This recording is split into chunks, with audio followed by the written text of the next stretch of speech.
Hi guys, parcel వచ్చేసింది. So ఇదేంటంటే ironing board. So మనం ఐరన్ క్లాత్స్ కానీ సో ఇంకా దేనికైనా యూజ్ చేసుకోవచ్చు. నేనేంటంటే ఇది శారీ ప్రీప్లేటింగ్ యూజ్ అవుతుందని ఫ్లిప్కార్ట్లో ఆర్డర్ పెట్టుకున్నాను. సో ఇది వచ్చింది. సో ఒకసారి చూద్దాం ఇది ఎలా ఉంది అనేది.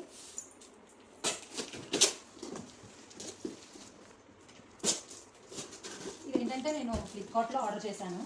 సో చూద్దాం ఎలా ఉంది అనేది ఒకసారి వాడి మీకు మళ్ళీ నేను రివ్యూ ఇస్తాను ఒకసారి. ఇదిగోండి వైట్ కలర్ వచ్చింది. యాక్చువల్లీ నాకు బుక్ చేసేటప్పుడు ఏంటంటే ఇది 3 ఆప్షన్స్ చూపించింది. సో ఏదైనా ఒకటి పిక్ చేసుకోవడానికి ఆప్షన్ లేదు. సో ఏది వస్తుందా అనుకున్నాను. సో ఇది బాగానే ఉంది.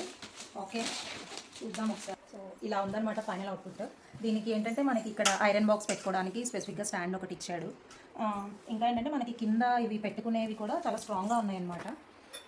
ఇంకా 4 అడ్జస్ట్మెంట్లు ఉన్నాయన్నమాట. మన హైట్ని బట్టి ఇవి అడ్జస్ట్ చేసుకుంటే సరిపోతుంది. సో ఇంకా యూజ్ చేశాక మీకు మళ్ళీ ఒకసారి బాగా రివ్యూ పెడతాను అప్పుడు.